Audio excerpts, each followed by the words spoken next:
using the sports database containing two relations, team and match details, answer the following relational algebra queries. So retrieve match ID of all those matches where both the teams have scored greater than 80. This was the table. We have covered that part in the previous class. So what is the query for this? Retrieve means हमने select करना है, right? हमें उसको display करवाना है. किसको? Match ID को. कौन से मैचेस की? जिसमें दोनों टीम्स ने स्कोर 70 से ज्यादा किया है. ठीक है, यानी कि जो फर्स्ट टीम स्कोर है और सेकंड टीम स्कोर है, दोनों का स्कोर 70 से ज्यादा है, राइट? तो उसके लिए हम क्या क्वेरी लिखेंगे? What will be the query for that? Yes, anyone?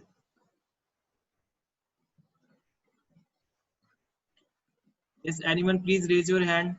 Okay, तारुष, मैं आपको अनम्यूट कर रहा हूँ. Yes, give the answer. Sir, select match ID from sports. Yes. Where? Sir वो उसका टेबल दिखाना सर. टेबल दिखाना. ये रहा टेबल बेटा.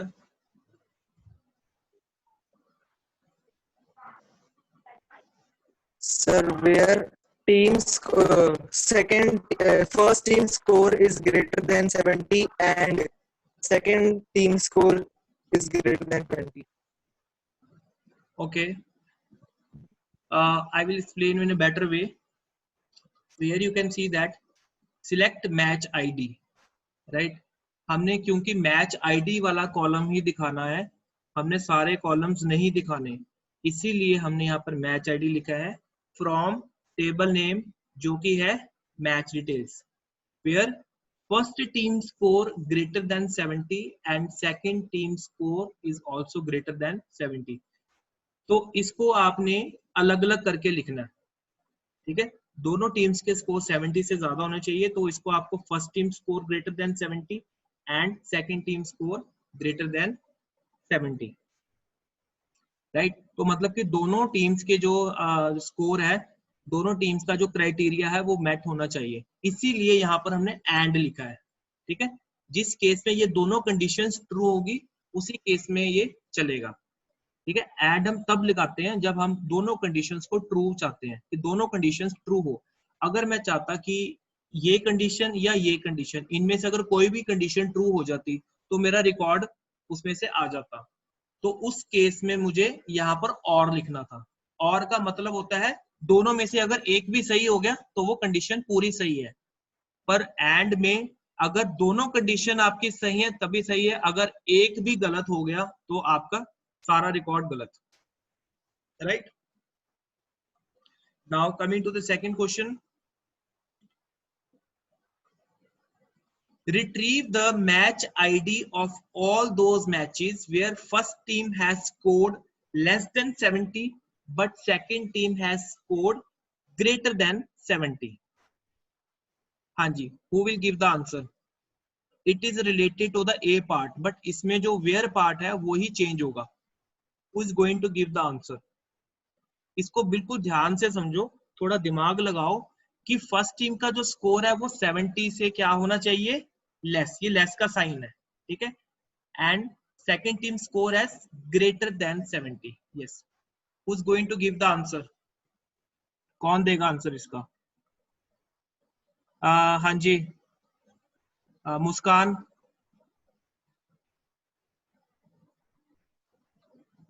मुस्कान, I unmuted you.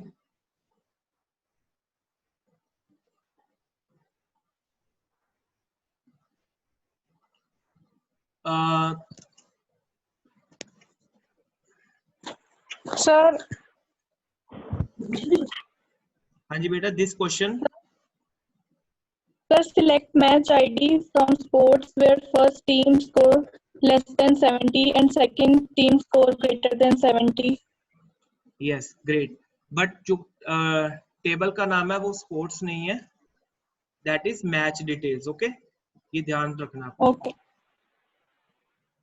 Alright, now coming to the next question, find out the match ID and date of matches played by team 1 and 1 by it। ठीक है, तो कंडीशन क्या है?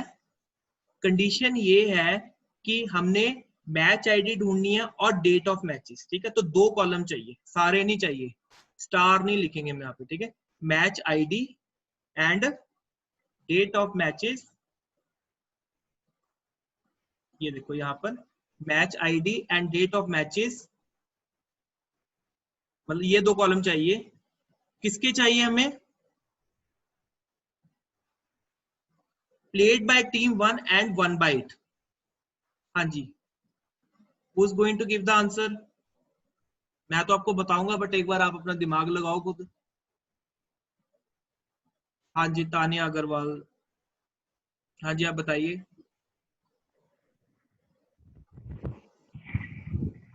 Select match ID, comma, match date from match details, yes, where where, first team ID is equals to 1 yes, and first team score greater than second team score. Yes, greater than second Second score. team score. Yes, that's correct.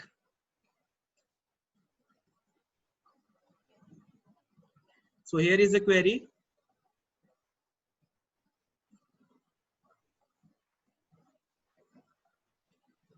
और यहाँ पे एक चीज और हम लिखेंगे, where first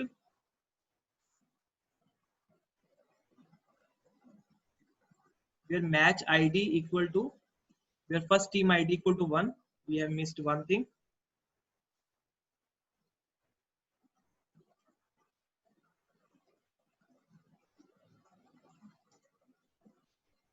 yes,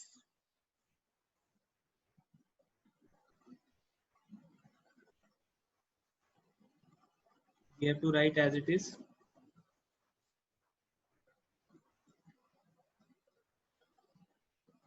right, so this is our query।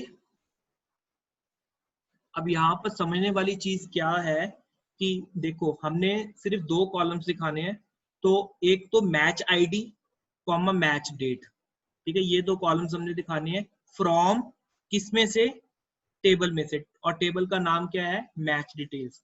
ये चीज आपने याद रखनी है कि फ्रॉम के बाद हमेशा टेबल का नेम आता है। ठीक है, और यहाँ पे हम लगाएंगे वेयर क्लॉज। वेयर क्लॉज क्या है? जब हमें सिलेक्टेड रिजल्ट चाहिए, फिल्टर्ड रिजल्ट चाहिए, जब हमें सारी वैल्यूज नहीं चाहिए, सारी रोज नहीं चाहिए, ठीक है, तब हम वेयर क्लॉज लगाते हैं। यानी कि कंडीशन, जो भी कंडीशन होगी वो वेयर के बाद लगेगी। हमारी कंडीशन क्या है कि फर्स्ट टीम आईडी 1 होनी चाहिए और उसका स्कोर जो है वो सेकंड टीम से ज्यादा होना चाहिए। ठीक है, तो ये दोनों कंडीशंस हमारी ट्रू होनी चाहिए। Now coming to the next question,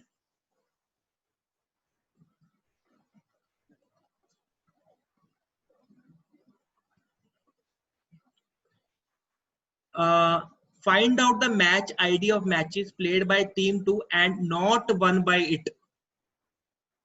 yes,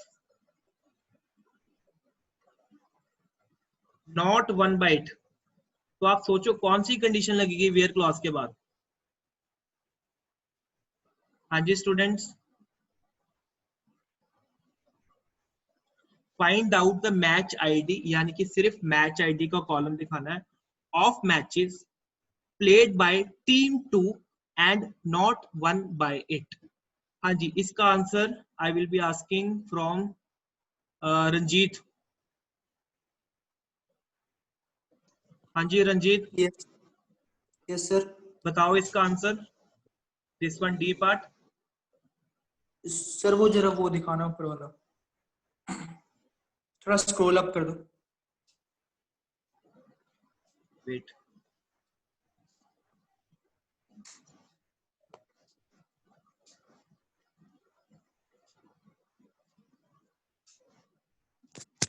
हाँ जी बताओ।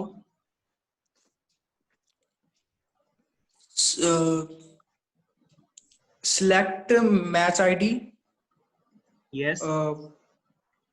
from match detail where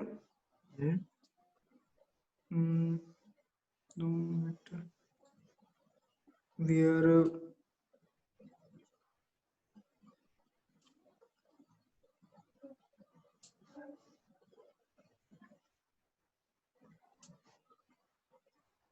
where played by team 2 and not won by it. played. Yes.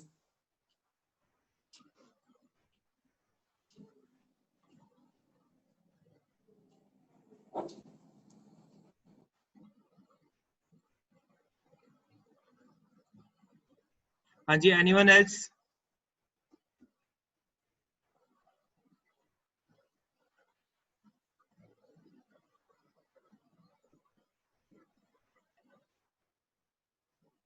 Okay, Kashish Dhingra.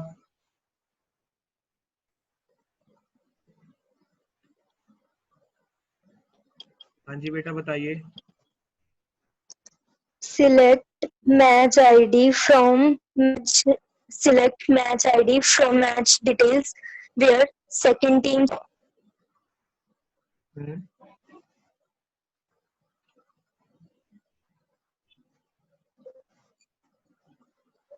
where second team score is less than first team score. yes, very good. Where second team score is less than first team score.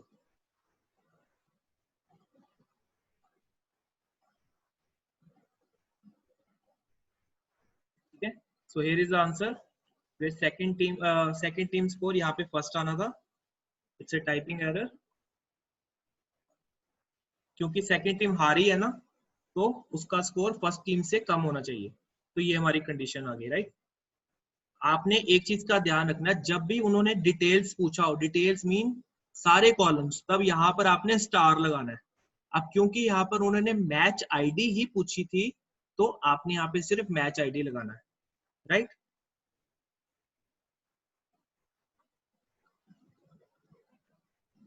Yes.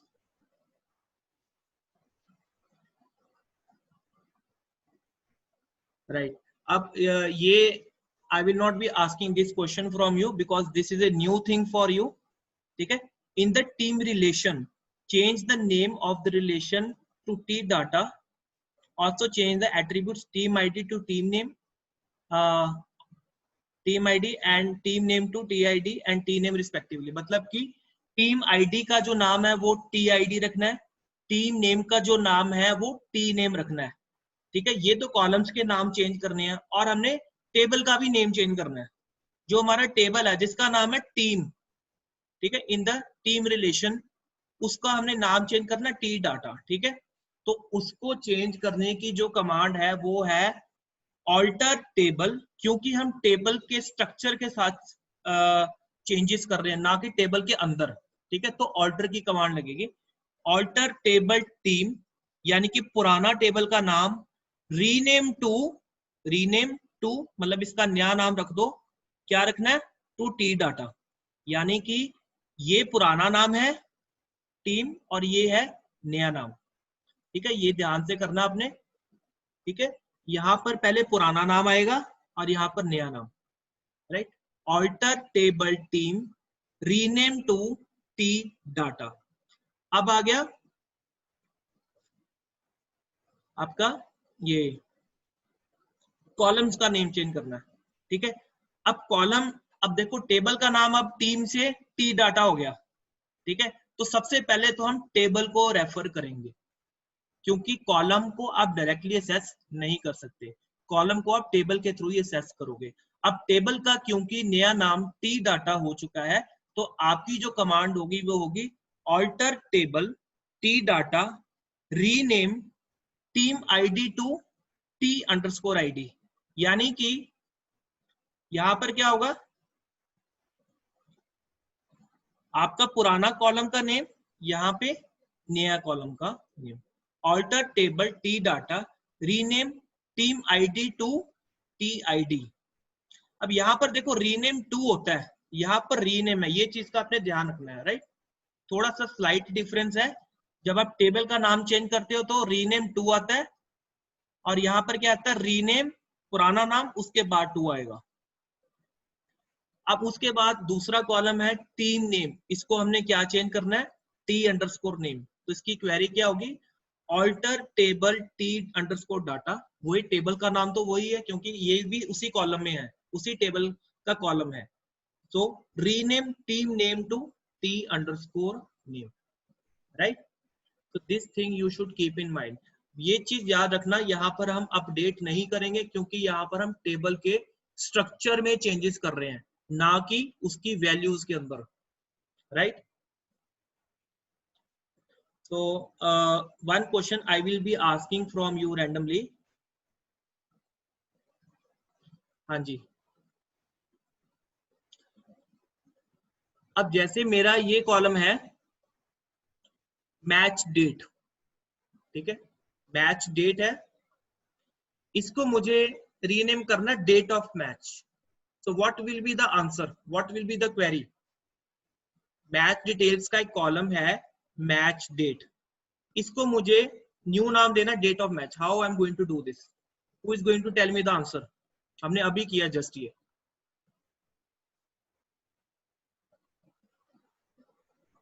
Why same hands have been raised up? Why not others are participating?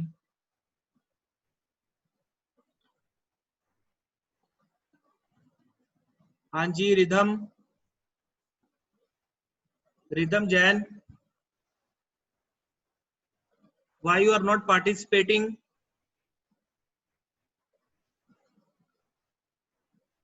Ridham Jain,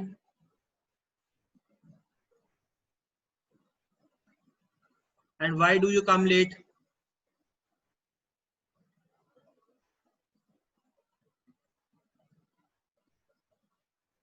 Okay, Lukesh, you tell the answer.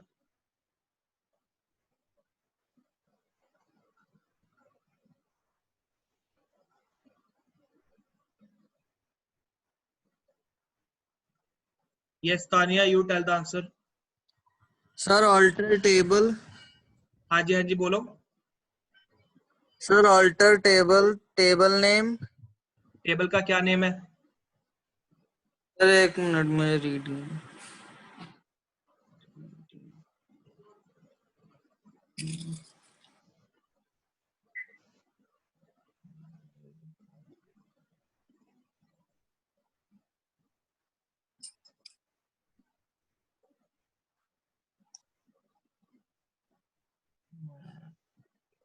बेटा हमने column का name change करना है date of match.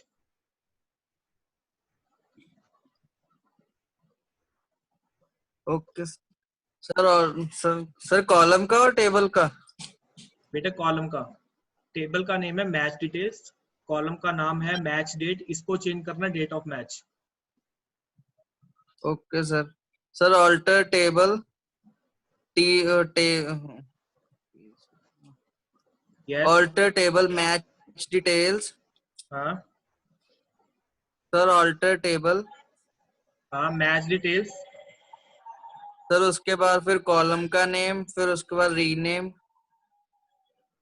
हाँ, rename to. Sir rename के बाद जो new name हमने देना है, date of match.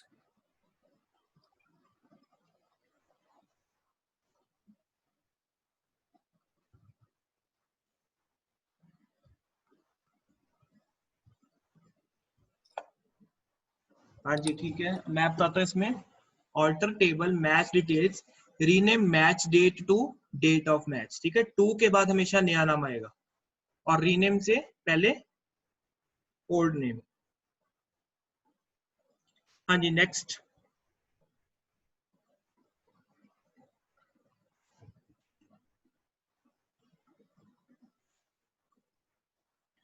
Now there is a next question, differentiate between the alter and update command, delete and drop command, right? So here I will be telling you. Yes, so this is a part, alter and update.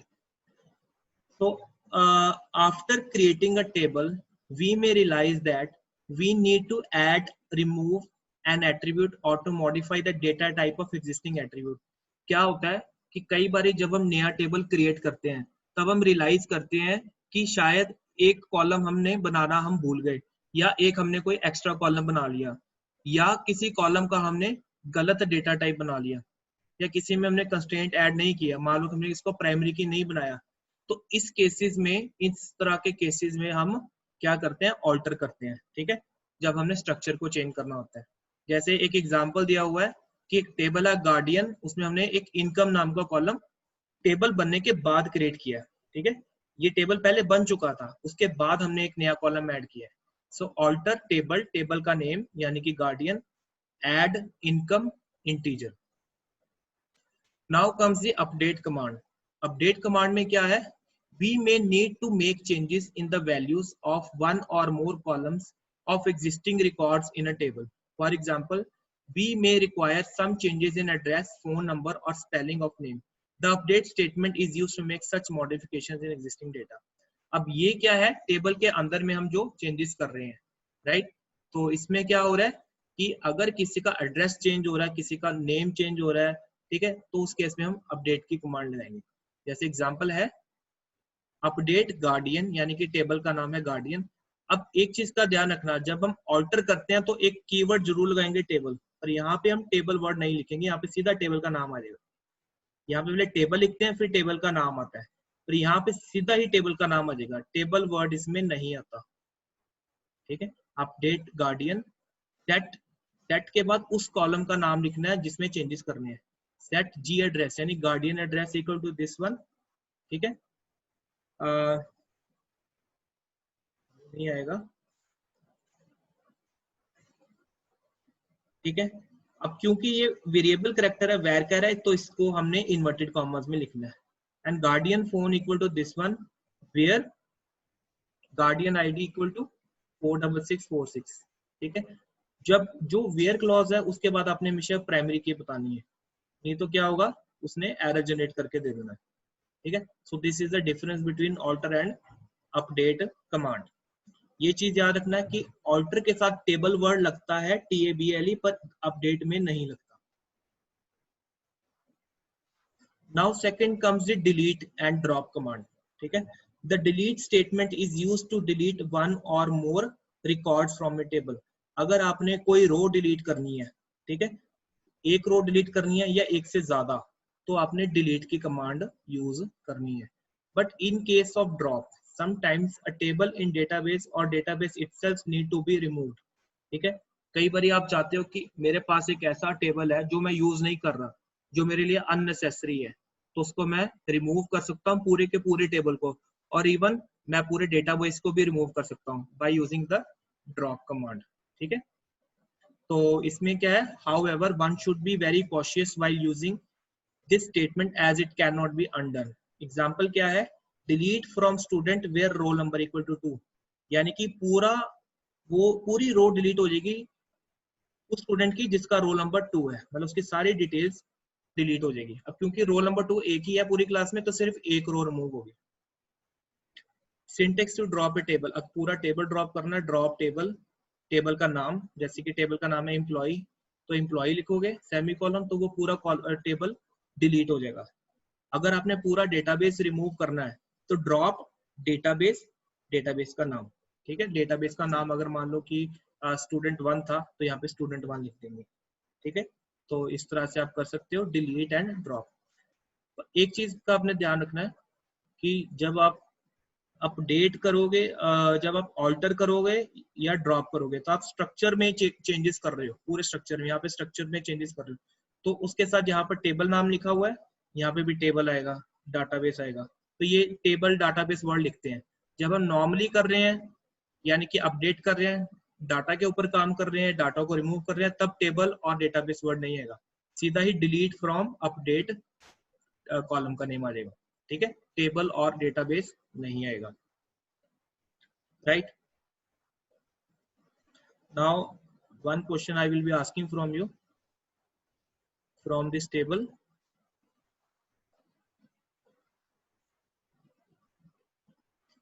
हाँ जी,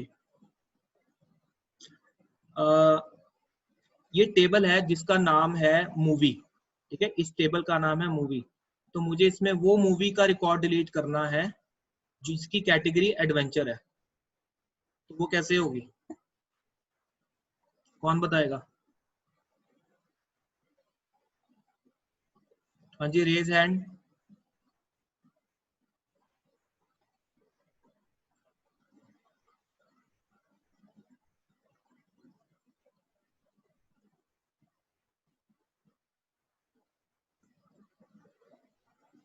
हाँ जी बताओ, जिसकी category delete adventure है। Yes, delete from delete from movie हाँ, where category is equals to adventure. Yes, delete from movie where category is equal to adventure. Okay, next question, मुझे ये पूरा table delete करना है, so how I am going to delete it? हाँ जी, raise your hand. हाँ जी, पूरे का पूरा टेबल हमने डिलीट करना है। हाँ जी, तारुश आप बताओ, मुझे इस टेबल को, पूरे टेबल को डिलीट करना है। Sir drop table movie. Yes, yes, one more question from you Tarish. Tarush मुझे ये बताओ, यस सर। मुझे Yes, इस sir. टेबल में, हाँ, आई एम आस्किंग यू, इस टेबल में हमने एक ऐसा रिकॉर्ड रिमूव करना है जिसकी प्रोडक्शन कॉस्ट 1 लाख से ज्यादा है और 2 लाख से कम है। सर डिलीट जिसकी प्रोडक्शन कॉस्ट 1 फ्रॉम लाख, वेट वेट वेट, जिसकी प्रोडक्शन, मुझे एक ऐसा रिकॉर्ड डिलीट करना है जिसकी प्रोडक्शन कॉस्ट 1 लाख से ज्यादा है और मतलब बिजनेस कॉस्ट 1,20,000 से ज्यादा है। तो मतलब दोनों कंडीशंस ट्रू होनी चाहिए। आप बताओ। Sir delete from movies movies नहीं, movie, where production yes sir. Table name is Sir, movie, not delete movies. delete from movie where production cost greater than 1 lakh and business cost greater than जो sir 12 lakh जितनी आपने कही थी। 1,20,000, very good, right. Okay, now coming to the next question.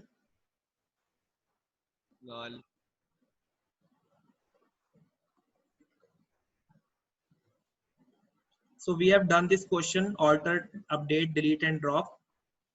Now we are having another question. Create a database called student. इसको आप बिल्कुल ध्यान से करना क्योंकि इसमें एक आज हम नई चीज सीखेंगे, very different from which we have done earlier. इसमें उन्होंने बोला है एक स्टूडेंट प्रोजेक्ट नाम का डाटाबेस क्रिएट करना है, ठीक है। उसमें आपने 3 टेबल बनाने हैं। पहला टेबल है स्टूडेंट, दूसरा है प्रोजेक्ट असाइंड, तीसरा है प्रोजेक्ट, ठीक है। तो जो टेबल स्टूडेंट है उसमें आपने ये कॉलम्स बनाने हैं, ठीक है। सो ये मैं आपसे पूछूंगा नहीं, ये मैं आपको बताऊंगा क्योंकि ये आपको मैंने पहले करवाया नहीं, ये नई चीज है। उसमें टेबल इस तरह से क्रिएट करना है कि ये जो स्ट्रीम वाला कॉलम है, ठीक है, ये जो स्ट्रीम वाला कॉलम है उसमें सिर्फ 3 तरह की वैल्यूज आ सकती हैं, यानी कि साइंस, कॉमर्स और ह्यूमैनिटीज। इसके अलावा कोई चौथी वैल्यू नहीं आएगी। अगर आपने कुछ और भी डाला इसमें इंसर्ट करते हुए तो आपके टेबल का एरर आ जाएगा, आपकी सीक्वल कमांड एरर शो करेगी, राइट। और सेक्शन में सिर्फ 2 वैल्यूज आनी चाहिए, यानी ये 1 और 2, वो भी रोमन वाली, ठीक है। सेक्शन में 1 और 2 रोमन वाली वैल्यू आनी चाहिए। तो हमने टेबल इस तरह से क्रिएट करना है, राइट। तो उसकी जो कमांड है क्या होगी? तो यहाँ पे तो सिंपली हमने डेटाबेस क्रिएट कर दिया, create a database student project. तो दैट इज क्वाइट सिंपल, आपने किया हुआ है।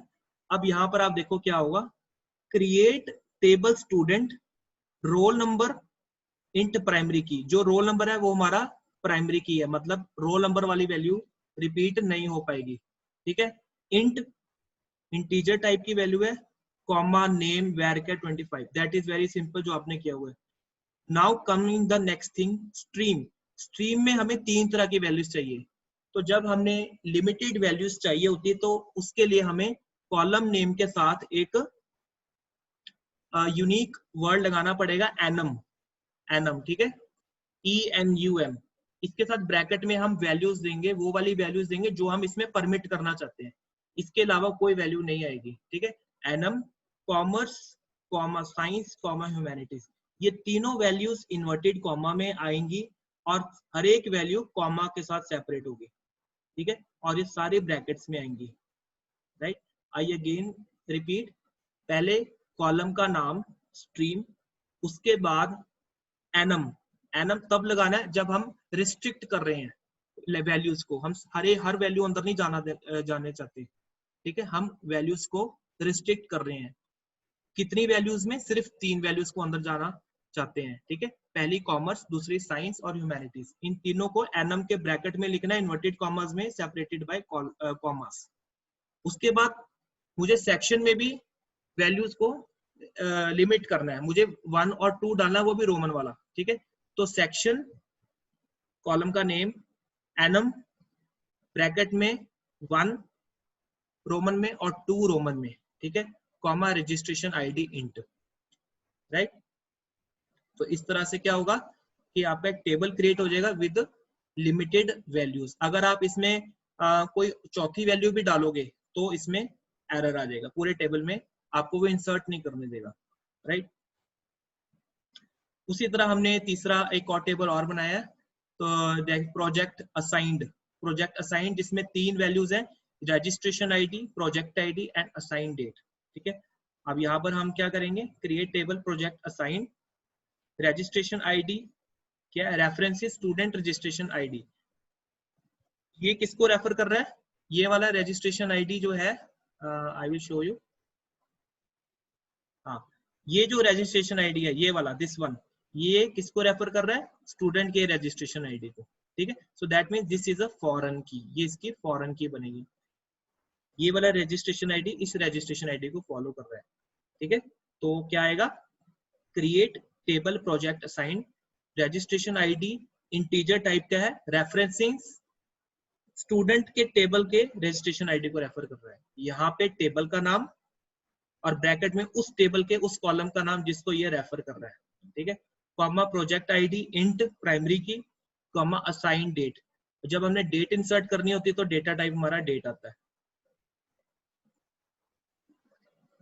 Then comes the fourth query, जब हमने इसमें टेबल सेकंड नेक्स्ट टेबल हमने बनाना है प्रोजेक्ट, सो create table project, project ID, अब ये जो प्रोजेक्ट आईडी है किसको रेफर कर रही है, इस प्रोजेक्ट आईडी को, प्रोजेक्ट असाइन के प्रोजेक्ट आईडी को ये रेफर कर रही है, right. So project ID int references project assign, ठीक है, किसको रेफर कर रही है, प्रोजेक्ट असाइन के प्रोजेक्ट आईडी को रेफर कर रही है, ठीक है। ब्रैकेट के अंदर कॉलम का नाम, ब्रैकेट के बाहर टेबल का नाम, ये चीज हमेशा याद रखना, ये यूनिवर्सल ट्रूथ है MySQL में, ठीक है। टेबल का नाम हमेशा ब्रैकेट के बाहर आएगा और उस टेबल के जो कॉलम है उसका नाम ब्रैकेट के अंदर आएगा। Then submission date, date, team size integer type, guide teacher varchar 25, ठीक है। और ये चीज, और जितनी ब्रैकेट्स खुली हुई हैं उतनी ही बंद होंगी, ठीक है। अब यहाँ पे देखो, आपने देखना, ये काउंट करनी है, जितनी ब्रैकेट्स ओपन हुई हैं उतनी ही हमने बंद करनी है, राइट। अब उन्होंने बोला right SQL queries for the following, populate these tables with appropriate data, populate का मतलब है डाटा इंसर्ट करना है तीनों टेबल्स में, तो मैंने तीनों टेबल्स में डाटा इंसर्ट कर दिया, इंसर्ट इनटू स्टूडेंट वैल्यूज, ठीक है। पहले में अब वैल्यूज आपने उसी हिसाब से इंसर्ट करनी है जिस हिसाब से कॉलम का नेम है, जैसे पहले रोल नंबर था, स्टूडेंट नेम, स्ट्रीम और सेक्शन और इसकी जो रजिस्ट्रेशन आईडी है, ठीक है। तो मैंने स्टूडेंट में ये 3 वैल्यूज इंसर्ट की, this roll number, name, stream, section and ID. उसी तरह मैंने सेकंड वैल्यू इंसर्ट कर दी, सेकंड रो सेम टेबल में। उसी तरह प्रोजेक्ट असाइंड में हमने वैल्यू डाली। अब इसमें जो देखने वाली चीज है वो है डेट। डेट जब भी आपने डालनी है तो याद रखना कि डेट हमेशा इन्वर्टेड कॉमा में आएगी, ठीक है। तीसरे नंबर पे डेट है प्रोजेक्ट असाइंड वाले टेबल में, जो तीसरा कॉलम है वो है डेट, रजिस्ट्रेशन डेट। तो पहले ईयर का नाम आएगा, फिर हाइफन मंथ का नाम आएगा, फिर हाइफन जो आपका डेट है उसका नाम आएगा, राइट। और इनके बीच में क्या आएगा, अगर सिंगल डिजिट है उसको 0 के साथ रिप्रेजेंट करना है, अकेला 2 लिखे हुए तो एरर आ जाएगा, right. Then comes with third, insert into project values. तो ये आपका सबमिशन डेट है, ये आपकी आईडी है, ठीक है, और ये आपकी गाइड टीचर का नेम है, राइट। और ये जो 3 है ये है टीम साइज, यानी कि इस टीम में 3 मेंबर्स हैं, राइट। तो इस तरह से आप